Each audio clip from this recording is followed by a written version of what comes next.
The Fox 61 News at 10 starts now. You just watched the long-awaited top 10 women's college basketball matchup game at Mohegan Sun Arena right here on Fox 61. It was our #1 UConn Huskies against the #6 Michigan Wolverines, and it's a game with a lot on the line as the two teams were undefeated until now. Thank you so much for joining us for the Fox 61 News at 10. I'm Annette Montgomery. Now, we heard from fans all night who had predictions on what the final score between the two teams would look like and which team would come out on top. So let's head over to Fox 61's Jalen Anderson, who joins us live from inside Mohegan Sun Arena. Now, Jalen, who took the win tonight? Annette, this game was a tale of two halves as UConn led 45-27 at the half, and we got those highlights for y'all, so let's roll them. A big-time matchup is always worth the watch early in the season, and as the old saying goes, defense wins championships, as the Huskies started out with Sarah Williams with the big-time block, and then we fast forward, the Huskies passing it around, sharing the whip as they dump it off to Sarah Strong as she converts the easy layup. And of course, it isn't a game without showing Ozzie Fudd highlights as she takes the defender off the dribble for the smooth floater. Then it's back down to big Sarah Strong as she finishes with a tough bucket through contact for the and one. And of course, Ozzie Fudd shooting the tough jumper in the lane with the hand in the face over the defense. Now, Michigan did fight back in this game, being down 18 at the halftime to make it interesting, cutting UConn's lead down to 3 with seconds just left in the game. But the Huskies would hold on to get the win and stay undefeated on the season. Now, as you see right now, the fans are rolling out, so it was a big-time game. The fans are excited about this big-time matchup, and it's always good to see one of these big-time games. As you know, the Huskies stay undefeated, and they will continue on, hopefully, for the rest of the season. But now, reporting live at the Mohegan Sun Arena, I'm Jalen Anderson, Fox 61. Thank you, Jalen. And we heard from him all day talking to fans, wondering who was going to take the win. I know a lot of proud Husky fans now. That's right. And as usual, it's a close game, and UConn ended up winning that. And it's a practice for the tournament time coming up in March. But we still got a long season for that. Oh, we do. And we are going to have a long season here. Winter season's coming up after Thanksgiving, and we'll talk about that as time goes on. But I do have some good news about our Thanksgiving. A little preliminary here. I think it's going to be quiet around here with no rain or snow. So as we go to the board, you can see the temperatures are into the 30s and lower 40s across northern Connecticut, even down to 32 up there in Union, 33 Willington, some of our colder areas. In northeastern Connecticut, 37 though in Winstead, 38 in Bristol, 46 New Haven, and you can see 41 in New Milford, 49 in Groton, New London. Of course, the warmest readings down along the shoreline. Clouds rolling in, partly to mostly cloudy skies, and here's the rain that I've been talking about earlier. One little thing that's a little different than at 6 o'clock and 7 o'clock this evening is that the rain is moved a bit further north, and some of that modeling is showing that. So overnight, thickening clouds, and we'll get some rain rolling in now, even into central and northern Connecticut, and that'll be about 5 or 6 o'clock. So overnight, we thicken up the clouds, temperatures down in the upper 30s to lower 40s, and for your Saturday, we'll have a little bit of rain in the morning, and then partial clearing in the afternoon, clouds to sun, and temperatures in the mid to upper 40s. Here's your temperature profile with that northwest flow, pretty much seasonable for the time of year. Again, I'll be back. We'll talk about Sunday next week, travel day, Thanksgiving, and all kinds of weather on your Fox 61 7-day forecast in a few minutes. Annette? Thank you, Sam. Well, new tonight, there's a big shakeup for one New London ministry. Back in early 2024, Engaging Heaven Ministry was forced to find a new home after the First Congregational Church collapsed. Now its new home at the Second Congregational Church across town has been condemned and is in need of some serious work. So Fox 61's Stephen Reels tells us what we can expect in the coming weeks. Yeah, you can see it behind me. Fences have already been set up here in New London where crews will need to perform an emergency stabilization so that this congregation won't lose its place of worship for the second time in the span of 2 years. You can see the road closure map on your screen, and city leaders tell us that the sections of Broad Street, Hempstead Street, and Federal Street will be affected, which will likely result in travel delays around the Second Congregational Church property during peak hours. The closure for this stabilization is expected to last up to 6 weeks, meaning it may not even be until January that everything is done. As for right now, the work is set to begin on November 24th. The church has been condemned by the city with notices on the door, and the area around the church, including the sidewalk, is blocked off by those fences I mentioned earlier. This all comes after Engaging Heaven Ministries, the group behind the church, was sued by Greater New York Mutual Insurance, who say the church owners did not maintain and repair the first Congregational Church, which they believe led to the church's collapse in January 2024. We have reached out to Engaging Heavens multiple times for a comment, but they have not gotten back to us at this time. In New London, Stephen Reels, Fox 61. Thank you, Stefan. Well, happening right now, the city of Meriden is working to fix a water main break in Perkins Square. This comes after a section of the pipe blew out this morning.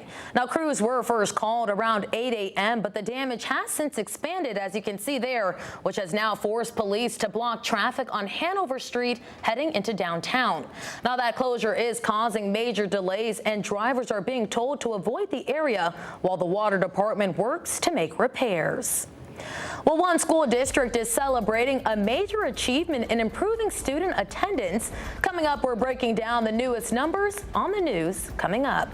And a Republican representative, Marjorie Taylor Greene, has now announced she will resign from Congress. We'll have the latest developments next.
And we've had a dry Friday evening, and yes, it is milder tonight too, with the clouds thickening up. We get a little bit of a couple of scattered showers after 3 a.m., a steady light rain early for your Saturday, more across southern Connecticut. Another chance for rain Tuesday and Wednesday. Here's the setup: high pressure to the north, low pressure coming out of the Ohio Valley with the warm front.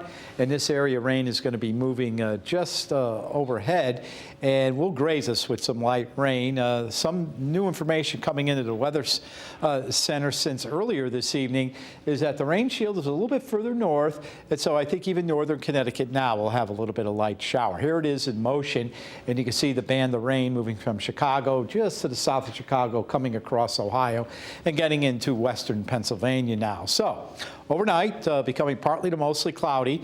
And then by around 4 o'clock, we're going to see that band of rain moving in. And you can see temperatures may be critical up near the border, but I do think it'll be in liquid form. And you can see that the scattered on and off light rain. Yeah, there might be a sleet pellet, but I think that would be up in northern western Litchfield County. Other than that, some scattered light rain showers will continue till around 10 or 11, and then we'll clear out in the afternoon. Temperatures will rise up into the mid to upper 40s. So no problems after we get through around 10 and 11. And even during tomorrow morning, just take it easy out there in the wet roads if you're out and about doing some early chores or some shopping.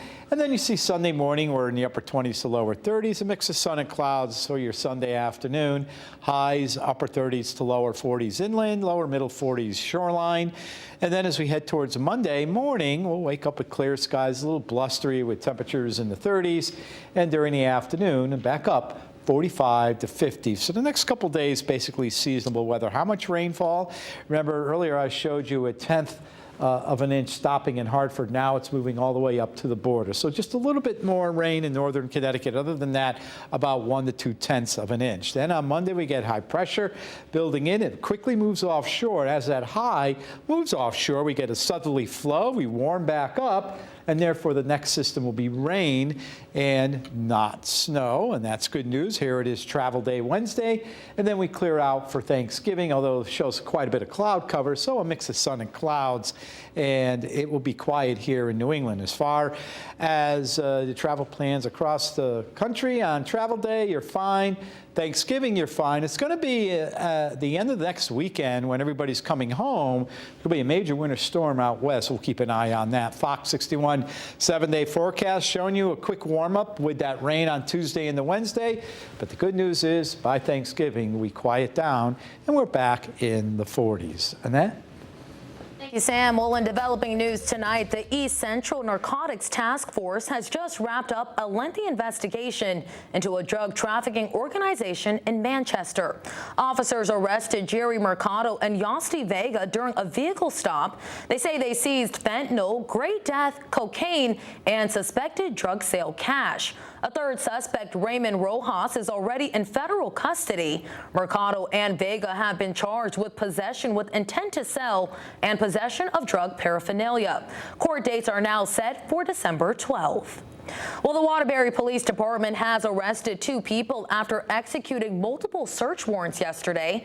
Officers seized more than 60 grams of cocaine, 6.8 grams of fentanyl, 400 grams of marijuana, along with a handgun and $13,000 in cash.